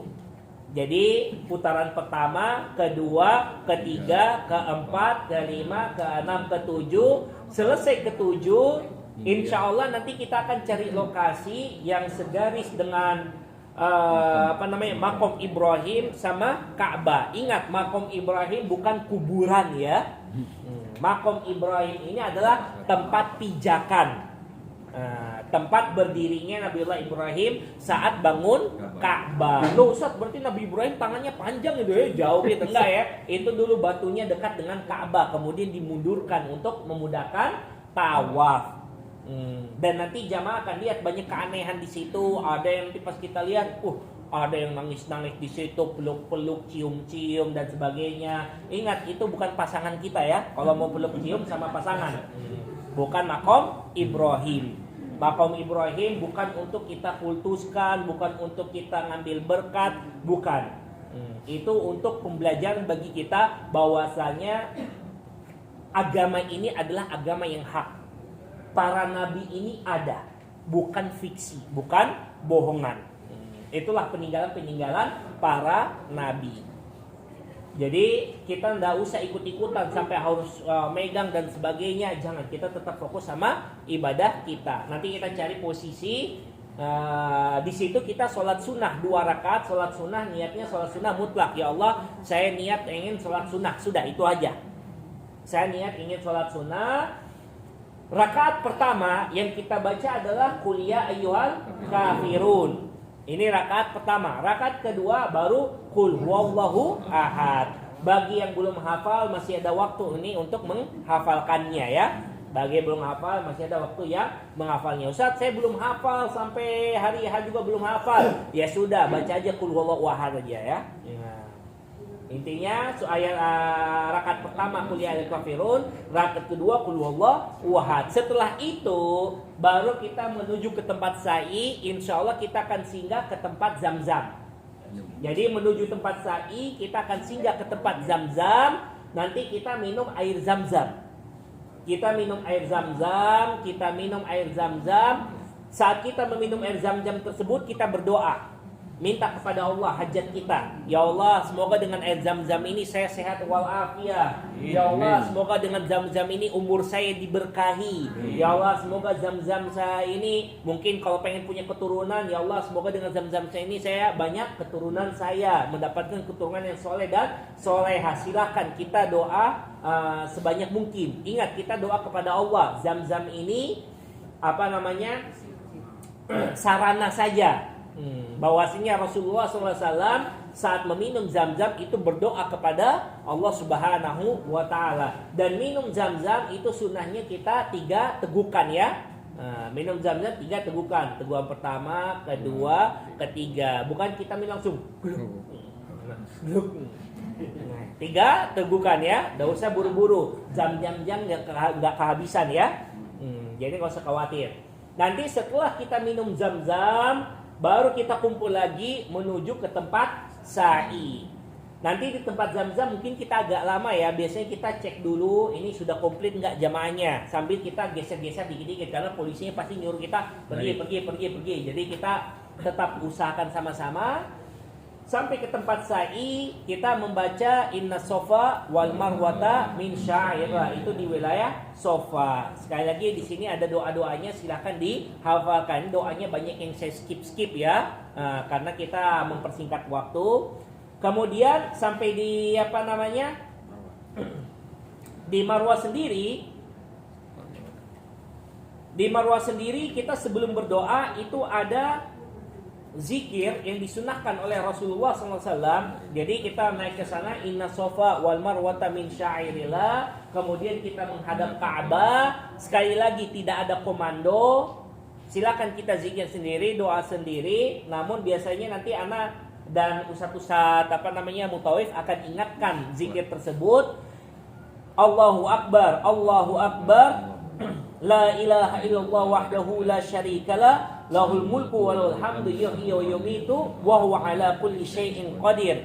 La ilaha illallah wahda anjaza wa'ada wa nasara 'abda wa hazamal ahzaba wahda. Kemudian mulailah kita berdoa. Kita berdoa, kemudian kita zikir lagi zikir yang sama, kita berdoa, zikir lagi zikir yang sama, berdoa, kemudian kita jalan. Biasanya durasi doanya biar kita tidak yang sambil nunggu yang lain juga datang, kisaran 5 menitan, baru kita jalan lagi. Karena enggak usah khawatir, Ustaz kok doanya cuma 5 menit saja, enggak usah khawatir. Jalan tawaf, jalan sa'i itu juga kita bisa berdoa. Itu juga kita bisa berdoa dan nanti sa'inya pun padat. Makanya kita jalan pelan-pelan saja, nggak usah buru-buru. Kita sa'i sama, doanya bebas. Sa'i doanya bebas, tidak ada doa-doa khusus dan tidak ada doa-doa yang dipimpin yang rame-rame seperti viral itu. Nggak usah, kita nggak nyari viral. Kita nyari ridho Allah, bukan viral yang kita cari ya. Kita ridho Allah yang kita cari. Nggak usah kita rame-rame sampai melantunkan lagu-lagu berbahasa Arab, jangan ya. Kita pakai kita mencari ridho Allah Subhanahu wa Ta'ala dengan berdoa, berzikir. Nanti sampai ada lampu hijau, itu bapak-bapak hendaknya berlari. Namun karena rame, tolong jangan terlalu cepat-cepat ya, karena ini rame. Nanti kalau cepat-cepat kita nabrak orang bahaya ya. Ini kalau nabrak orang bahaya. Kita bisa menzalimi orang, kita santai aja larinya. Sedangkan ibu-ibu tidak usah ikut-ikutan lari. Ibu-ibu santai saja, bapak-bapak juga santai aja. Jangan nanti terlalu semangat larinya. Tahu-tahu locot itu ya. Bahaya kalau lepas ya. Kayak neromnya teriak semua nanti ya. Jadi kita jalannya lari sedang saja. Ibu-ibu juga tidak usah ikut-ikutan lari. Selesai lampu hijaunya kita jalan santai kembali. Selama kita sa'i itu banyak air Zam-Zam. Silakan diminum. Yang kehausan nanti kita stop, kita minum Zam-Zam. Sampai di Marwah kita menghadap kiblat. Nanti kiblatnya itu tidak kelihatan, tidak masalah. Sama juga kita membaca Allahu Akbar, la ilaha illallah wahdahu la syarikalah, lahul mulku wa lahul hamdu yuhyi wa yumiitu wa huwa ala kulli syai'in qadir, la ilaha illallah wahda anjaza wa'ada wa nasara 'abda wa hazamal ahzaba wahda. Ustaz belum hafal, no problem, ada di bukunya. Ada di bukunya. Jadi enggak usah khawatir. Halamannya enggak ada, Pak. Jadi tata cara sa'i. Tapi gundul. Oh iya benar ya. Subhanallah. Ini juga yang nulis gak kasih rambut ini. Insya Allah nanti kita usulkan biar Arabnya gak gundul ya. Nanti umrohnya malam Ustaz ya. Kan Iya, umrohnya malam. Insya Allah umrohnya bisa jadi umrohnya itu mungkin habis tarawih. Bisa jadi umrohnya nanti habis tarawih. Nanti lihat situasi aja. Kita lihat situasi aja. Nanti kita dari sa'i tersebut, dari sofa ke marwah hitungannya 1. Kemudian marwah ke sofa 2, ketiga, keempat, kelima, keenam, ketujuh. Nah, sampai di marwah itu titik terakhirnya. Jadi dari sofa ke marwah itu ganjil, dari marwah ke sofa itu genap. Nanti kita sampai stop di marwah. Nanti di situ kita lihat juga banyak pelanggaran-pelanggaran yang dilakukan oleh jamaah. Biasanya itu ibu-ibu langsung ada yang nyediain jasa gunting. Hati-hati jangan tergoda. Gunting-gunting bawa duit bahaya. Itu gunting-gunting mereka cukup dikit aja 10 real. Jadi enggak usah ya. Yang untuk ibu-ibu tahalulnya di kamar hotel. Untuk ibu-ibu tahalulnya di kamar hotel sesama kawannya. Tidak harus kawan tersebut sudah umroh dulu baru boleh tahalul. Bahkan kalau nggak pakai kawan no problem. Ustaz saya lagi sendirian di kamar saya Ustaz. Ya sudah ambil sendiri. Nah, boleh. Nggak ada yang larang Bu. Boleh Bu ya. Ambil sendiri. Kemudian ambil satu ruas jari, potong, cepret. Nah, sudah ya, potongnya ibu-ibu satu ruas jari, bukan beberapa helai aja Bu ya. Nah, cuma seruas jari, potong, selesai. Ibu-ibu sudah selesai umrohnya, ibu-ibu sudah boleh bebas. Ibu-ibu sudah tahallul, namanya sudah tahallul. Nah, sedangkan untuk bapak-bapak, nanti insya Allah kita sama-sama sebelum ke hotel. Jadi ibu-ibu duluan nanti ke hotel, atau mau nunggu silakan. Biasanya ibu-ibu banyak yang nunggu nih karena pengen lihat ganteng bapaknya nih ya. Jadi nanti untuk bapak-bapak no problem, kita mengamalkan sunnah Rasulullah SAW. Rasulullah SAW tiap umrohnya, hajinya itu botak pelontos. Saya ada rambut, insya Allah ini terakhir kelihatan ya. Nanti insya Allah kita pelontos nanti. Nah, jadi insya Allah ini kita pelontos, botak pelontos, bayar 20 real. Nanti digunting habis. Kelebihannya kita mendapatkan doa Rasulullah Sallallahu Alaihi Wasallam, rahimallahu muhallikin, rahimallahu muhallikin, rahimallahu muhallikin. Rasulullah mendoakan bahwasanya semoga Allah merahmati orang-orang yang botak pelontos sebanyak 3 kali. Kemudian datang yang botaknya pendek, yang cuma cukur pendek, saya datang pengen didoakan juga. Maka Rasulullah mengatakan rahimallahu muqassirin, semoga Allah merahmati orang yang memotong pendek. Jadi yang potong pendek itu cuma satu doa. Ingat, yang dapat doa botak pelontos sama gunting pendek. Kalau cuma beberapa helai nggak dapat doa. Tapi sah Ustaz. Ya kalau sah saja, tapi doanya nggak dapat. Eman lo, eman. Nggak usah khawatir, bapak botak pelontos. Insya Allah kalau ibu-ibunya mungkin, aduh ini kok gantengnya kurang, bidadari nunggu. Ustaz, kalau ibunya ikut protes, Jangan Bu.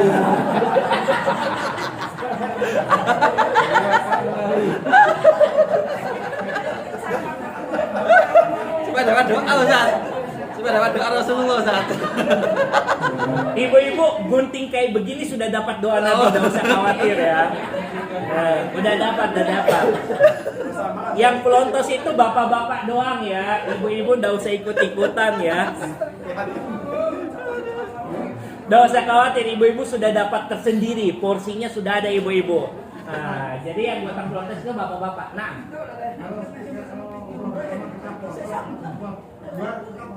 Nah, kalau seandainya kita pelontos, tentunya kan kita nunggu waktu sampai selesai hari raya. Itu biasanya sudah ada tumbuh pendek-pendek. Kalau seandainya belum tumbuh banyak, maka cukup gunting itu dilalukan saja. Kalau belum tumbuh banyak, cukup gunting dilalukan saja, itu sudah sah.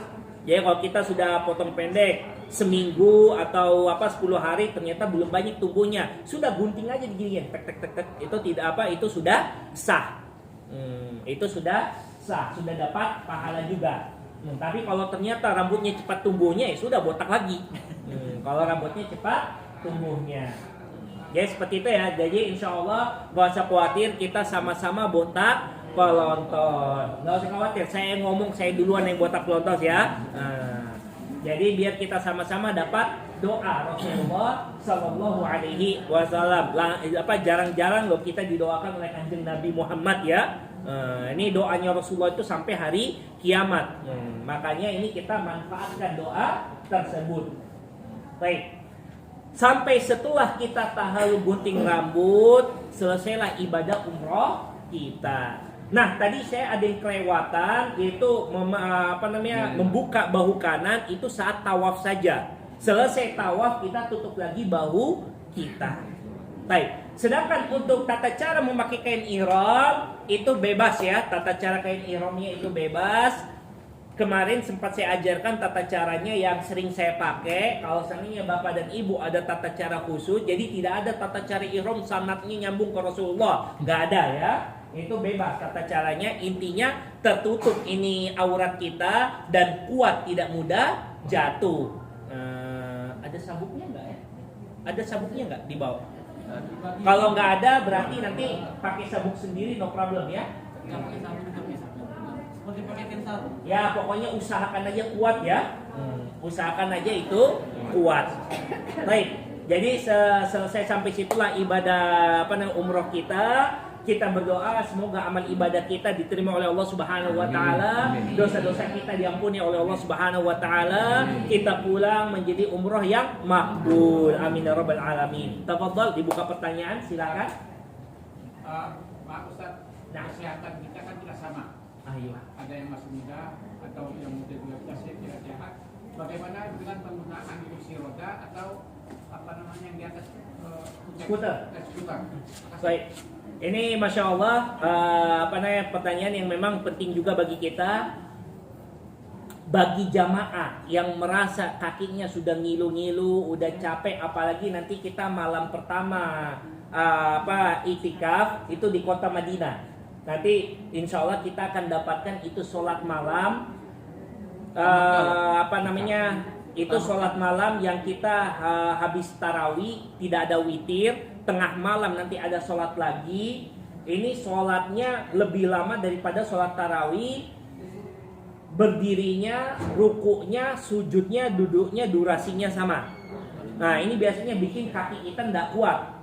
Jadi bagi siapa yang merasa kakinya sudah ngilu-ngilu tidak kuat, la yukallifullah nafsan illa wus'aha, bahwasanya Allah Subhanahu wa taala tidak membebankan ibadah kepada hambanya kecuali yang dia mampu. Jadi gak usah malu, gak usah khawatir, kok saya masih muda, saya masih kuat, kok saya pakai skuter, kok saya pakai kursi roda, no problem, gak masalah. Tidak, bukan aib. Pahala sama. Rasulullah SAW pernah tawaf pakai ontanya. Jadi tawaf pakai kendaraan itu tidak jadi masalah. Insya Allah sampai di sebelum berangkat nanti kayaknya sudah dibuka listnya itu di grup. Siapa yang butuh kursi roda itu nanti tulis namanya di situ. Kelebihannya kursi roda itu dari door to door. Jadi kursi roda itu kita dibawa, kemudian ditemenin umroh, kemudian kita diantar lagi ke kamar kita. Jadi biasanya yang duluan nyampe ke kamar itu yang pakai kursi roda. Jadi bagi yang mau langsung ke kamar, pengen kursi roda, silakan saja. Nanti siapkan biayanya. Biayanya saya kurang tahu sekarang berapa. Bisa didiskusikan dengan Ustadz Mutawifnya. Berapa biaya sekarang untuk kursi roda? Ini tolong didata dari sekarang biar gampang kita nyarinya. Karena nyari, kalau ibu-ibu biasanya kan minta didorong, yang dorong itu wanita. Itu repot nyarinya. Makanya kalau tidak didata sekarang ya biasanya tidak sesuai dengan yang kita harapkan. Jadi tolong didata, nanti dicarikan yang tukang dorongnya. Bisa menggunakan kursi roda sendiri atau di bawah? Bisa, nanti tinggal siapa yang dorongnya gitu Pak. Di bawah nggak Di bisa. lantai berapa? Apa? Di bawah nggak bisa. Apanya? Beliau. Bawa sendiri sayang. Iya, dia mau ke bawah. Oh, lantai bawah nggak boleh. Nggak boleh tidak. Lantai 2 ya saya? Dari kursi roda itu ada lokasi sendiri, ada jalannya sendiri. Jadi kalau ada yang sudah kursi roda dia miliki di hotel, ya udah alhamdulillah. Tapi kalau enggak, itu nanti insya Allah dibawakan kursi roda untuk dorong kita. Jadi bagi yang mau dorong kursi roda, tolong daftar. Itu yang pertama. Yang kedua, untuk skuter ini enak. Biayanya lebih murah dari kursi roda, akan tetapi kita harus ke lantai skuter, lantai 3. Lantai skuter itu di lantai 3, dan skuter itu kita yang bawa sendiri. Kita bawa sendiri. Ini kita lantai skuter nih, tidak usah khawatir ya. Ini skuter jangan dibayangkan kayak bongkot yang enggak ya. Ini kecepatannya cuma kisaran 10-15 kecepatannya. Jadi gitu. Nyantai aja kita, nyantai zikir. Nah, untuk skuter sendiri setahu saya dulu ya, itu tawaf sa'inya kisaran 100 atau 200, nggak tahu harga sekarang. Real. Nah, jadi nggak tahu harga sekarang. Itu skuternya listrik, nggak usah khawatir BBM-nya habis ya. Dan biasanya kalau listriknya habis, nanti kita minta tukar. Kita minta tukar dikasih skuter yang lain. Nah, skuter ini masya Allah biasanya itu kita kan badannya kita kecil-kecil kan, satu skuter tuh bisa 2 orang. Itu memang kursinya kursi untuk orang yang masya Allah ya. Itu ada bisa kita untuk berdua itu skuter. Jadi silakan yang mau naik skuter, nanti langsung kita data yang skuter, yang kursi roda, biar nanti kita bisa atur. Oh ini skuter ada yang bimbing, ini kursi roda sudah ada yang bimbing. Jadi kita enak pengaturannya. Jadi tolong di grup tersebut langsung di list. Baik, seperti itu aja ya. Ustaz, apa lagi Ustaz? Lanjutkan tentang skuter tawaf seperti biasa. Nah, waktu pada saat sa'i kan itu ada tanjakan. Itu bermasalah terutama bagi istri yang ada penyakit yang tidak boleh menanjak. Jadi paketnya cuma pakai untuk sa'i saja, tidak total paket tawaf dan sa'i. Makasih. Skuter nggak ada tanjakan kalau skuter. Bukan begitu. Oh, naik ke skuternya? Ya, dan maksudnya begini, paket yang mau saya ambil pada saat tawaf itu biasa ikut normal. Oke. Pada saat sa'i, karena kalau normal sa'i kan ada tanjakan. Oh iya benar. Jadi itu ada masalah. Masuk saya ada masalah seperti itu. Oh iya. Jadi ambil paket untuk sa'i saja begitu. Oh, sa'i saja. Baik, itu nanti tinggal naik aja ke wilayah skuter atau mau ngambil kursi roda, nanti tinggal diatur aja di pengaturan di sana. Jadi nanti tinggal pengaturan di sana, nanti kita tinggal arahkan. Tapi ya mungkin kita kayak Ustadz Mutawif sama kayak saya sendiri nggak bisa pisah dari ini Pak rombongan, nanti paling kita arahkan aja ke arah mana Pak. Seperti itu. Tapi kabarin kita kalau mau pisah diri ya. Baik, ada lagi? Yang waktu kita datang ke hotel Mekah itu nanti kita ikut tarawih sama-sama atau gimana? Baik, nanti pas kita sampai ke hotel Mekah, perihal kita tarawih sama-sama apa tidak, kita kondisional ya. Kita kondisional, tentunya kita pengen dapat pahala 100.000. Alhamdulillah untuk kota Mekah selama masih batasan tanah suci kota Mekah, semuanya itu nilai ibadahnya 100.000 pahala. Alhamdulillah. Jadi tidak harus di dalam masjid. Di halaman masjid ataupun di musola hotel itu masih dapat 100.000 pahala. Khusus di Mekah saja. Di Masjid Nabawi harus di dalam pagar Masjid Nabawi. Nah ini bedanya ya. Kalau di Masjid Nabawi harus di dalam pagar Masjid Nabawi, sebelah sana ya, harus dalam pagar Masjid Nabawi. Kalau di kota Mekah, selama masih tanah suci kota Mekah, itu 100.000 pahala. Jadi nanti kita kondisional, kita lihat memungkinkan kita jamaah di halaman, kita jamaah di halaman. Kalau tidak ya mungkin kita di hotel dulu. Intinya nanti kita lihat situasi. Ustaz, nanti kalau tiba-tiba kita mau kencing itu Ustaz, kita ketinggalan rombongan ya apa itu Ustaz? Baik. Makanya insya Allah kita ada waktu istirahat. Kita ada waktu istirahat sampai di hotel, silakan yang mau buang air kecil, yang mau buang hajat silakan. Nah, begitu juga saat kita nanti mau umroh, makanya itu biasanya waktu mau umroh itu banyak jamaah yang minum. Iya. Itu saya bilang jangan dulu minum, sabar dulu. Ini banyak minum ini bikin kita pengen buang air kecil. Jadi sabar dulu, nanti minumnya itu saat kita sa'i. Nah itu saat kita sa'i, itu insya Allah selesai sa'i keluar ada toilet sudah. Ya sekarang kita bahas kalau memang ya sudah mau gimana kebelet sekali, kepepes dan sebagainya. Kalau sudah seperti itu mas, ya udah terpaksa keluar cari toilet, baru nanti balik lagi lanjutin sendiri umrohnya. Bisa doa, bisa didoakan ketika minum air zam-zam, ya Allah jangan. Ini bisa minta kepada Allah minum air zam-zam, ya Allah moga jangan sampai saya buang air kecil dulu. Sabar, buang air kecilnya, tunda itu bisa minta kepada Allah Subhanahu wa taala. Ini salah satu solusi. Intinya nggak usah khawatir, selama dia tidak memiliki penyakit gampang buang air kecil. Itu saya jarang dapatkan ada jamaah izin buang air kecil. Kebanyakan jamaah itu batal wudhu saja, bukan batal buang karena pengen buang air kecil. Jadi insya Allah selama pengalaman umroh aman insya Allah. Kecuali kalau dia punya penyakit sering buang air kecil, ini lain cerita.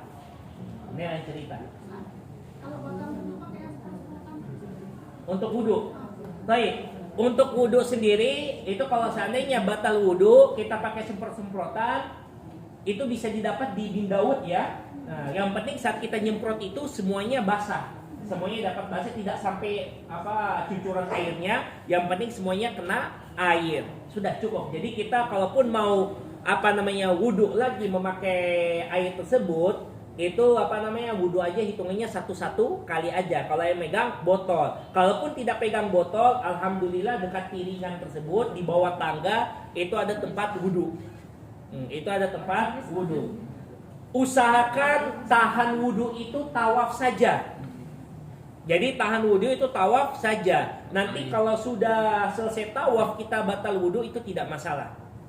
Jadi selesai sholat habis tawaf kita batal wudhu, tetap lanjut ibadahnya, itu tidak masalah. Sa'i tanpa ada wudhu itu tidak masalah. Tapi tawaf usahakan tawaf saja, tahan wudhu. Baik. Untuk yang bersenggolan, memang di dalam mazhab Syafi'i ada yang mengambil pendapat bahwasanya bersentuhan dengan mahram itu membatalkan wudhu kita. Akan tetapi pendapat yang kuat itu bersenggolan dengan sengaja dan ada hawa nafsu. Dengan sengaja dan ada hawa nafsunya. Tapi kalau kita bersentuhan tanpa ada kesengajaan, insya Allah itu tidak membatalkan wudhu. Sedangkan ada pendapat lainnya, di antaranya pendapatnya Ibnu Abbas, bahwasanya makna dari lamas kumun nisa ini adalah berhubungan suami istri. Artinya bersentuhan dengan non mahram itu tidak membatalkan wudhu.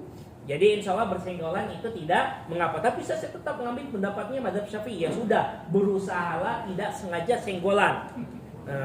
Karena ya jangan juga kita niatnya itu mumpung nih senggol. Jangan ya. Berusaha kita tahan diri. Kalau kesenggol ya sudah, berarti bukan niat kita. Kita tidak sengaja. Dan ingat, yang tawaf itu tubuh kita, mata kita jangan ikut tawaf ya. Ini ada jamaah ya, Masya Allah itu gagah sekali.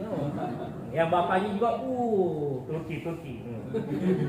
Tolong ya, yang tawaf badan kita, mata kita nggak usah ikutan tawaf. Baik, ada lagi? Biasanya umroh itu durasinya berapa? Kalau seandainya standar-standarnya ya, biasanya itu 2 jam sudah selesai. Tapi kalau rame-rame kayak gini bakal lebih. Saya nggak ragu 2 jam itu rame kayak gini. Kalau batal wudhu itu tadi mengulang wudhunya kita keluar barisan atau sambil jalan tawaf itu masih kita lakukan? Kita tunggu dulu, wudhu dulu kalau bawa spray ya. Kalau bawa spray kita wudhu dulu, baru kita lanjut. Jadi keluar barisan. Dan gak usah khawatir, kita kan masih kita insya Allah tidak akan, jalurnya kita itu tidak akan masuk sini keluar lagi, masuk sini keluar. Kita nggak zigzag kita. Nah, jadi kita stabil, kita jalannya stabil. Jadi jamaah kalaupun keluar, ya mungkin kejar aja. Kita nggak akan cepat-cepat kok, nggak usah khawatir. Insya Allah nggak ketinggalan kereta ya Bu. Ada lagi?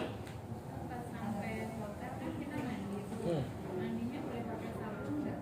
Untuk mandi pakai sabun di hotel disediakan sabun. Kalaupun kita punya sabun sendiri, kalau pendapatnya ulama ini mereka membolehkan sabun. Jadi sebenarnya ada yang membedakan sabun yang ada parfum atau sabun yang tanpa ada parfum. Tapi saat sabun sekarang wangi-wangi, maka itu ulama bilang sudah, kalau sabun itu termasuk yang termaafkan karena tidak ada satu orang pun yang bilang saya pakai sabun tuh pakai parfum. Jadi pakai sabun pun masih boleh. Pakai sabun masih boleh. Baik, ada lagi yang mau tanya?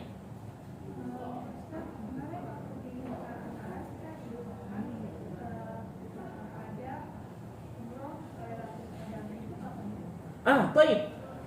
Ini Anda ingatkan ya, untuk berkenaan memang ada beberapa ada beberapa arahan-arahan, yaitu umroh Lailatul Qadar. Jadi umroh saat kita tanggal 27 malam ke-27, mohon saat kita itikaf di sana fokuslah itikaf. Gak usah ikut-ikutan dengan terajak-ajak untuk umroh ini, umroh ini. Ingat, sunnahnya kita saat itikaf, kita itikaf bukan umroh. Saat kita itikaf ya sunnahnya kita itikaf, memperbanyak baca Quran, memperbanyak sholat malam. Nanti kalau kita umroh, artinya ibadah kita, itikaf kita berkurang. Karena kalau umroh itu bukan hajat. Umroh itu bukan hajat. Saat kita itikaf, boleh, para ulama membolehkan kita ke rumah, membolehkan kita ke hotel, membolehkan kita untuk cari makanan. Tapi umroh itu bukan darurat. Karena kita bisa umroh setelah hari raya. Makanya kalau kita sudah itikaf, sudah kita fokus itikaf saja. Dan yang berikutnya, kalau kita umroh saat ibaratnya dibilangnya malam Lailatul Qadar, itu adalah malam-malam yang padatnya luar biasa. Padatnya luar biasa.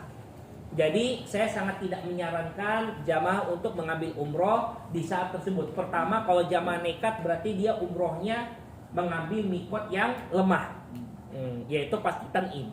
Itu sudah pasti. Ngambil mikot yang lemah itu lewat tan'im. Dan kedua, dia mempersulit dirinya sendiri. Karena begitu ramainya, padatnya, dia sulit dan juga menyusahkan orang lain. Harus siapkan di jalur lewatnya, harus siapkan di jalur masuknya. Makanya kita fokus aja ibadah itikaf. Allah Maha tahu. Allah Maha tahu niat kita. Jadi pengkhususan umroh di malam Lailatul Qadar itu tidak ada sunnahnya dari Rasulullah SAW, tidak juga dari para sahabat, tidak juga dari tabiin dan tabiin. Jadi saran saya sih kita fokus aja untuk itikaf. Seperti itu aja, Bu. Ada lagi? Ya, Ustaz. Waktu itikaf kita boleh tawaf. Boleh, waktu itikaf kita boleh tawaf. Karena kita itikafnya masih dalam masjid ya, boleh tawaf. Itikaf itu biasanya sampai jam berapa? Ustaz biasanya yang Itikaf itu kita di masjid, Pak. Diam nih. Jadi kita tidak keluar masjid kecuali butuh, kecuali hajat. Jadi mungkin Bapak mau mandi, silakan baik ke hotel. Mau buang air kecil, mau buang air besar, silakan ke hotel. Mau makan sahur atau mau berbuka, silakan ke hotel. Tapi setelah itu balik lagi ke masjid. Intinya kita tidak tidur di hotel. Kita tidurnya di masjid. Itu iktikaf. Baik. Tunggu dulu. Kebanyakan orang iktikaf itu malam hari ya. Berarti siangnya nggak terlalu padat kayak malam. Kondisi di Masjidil Haram. Oke. Terus kalau kita mau tawaf berarti diusahakan siangnya gitu ya. Oh, silakan aja. Kalau memang lihat ada peluang untuk bisa tawaf, silakan saja.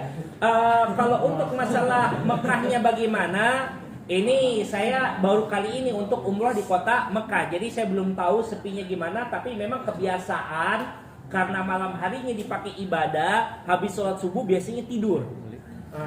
Nah kalau memang pada tidur semua, dilihat sepi ya monggo aja, silakan aja kita tawaf. Kalau kita lihat ada peluang untuk tawaf, silakan saja. Tapi tolong ya, kalau kita memang mau tawaf, lokasi kita ada yang jaga. Karena benar-benar ini saat kita itikaf, Hilang. kesabaran ini diuji. Jangankan saat kita tawaf tahu-tahu hilang, kita noleh aja sudah ada isi tempat kita.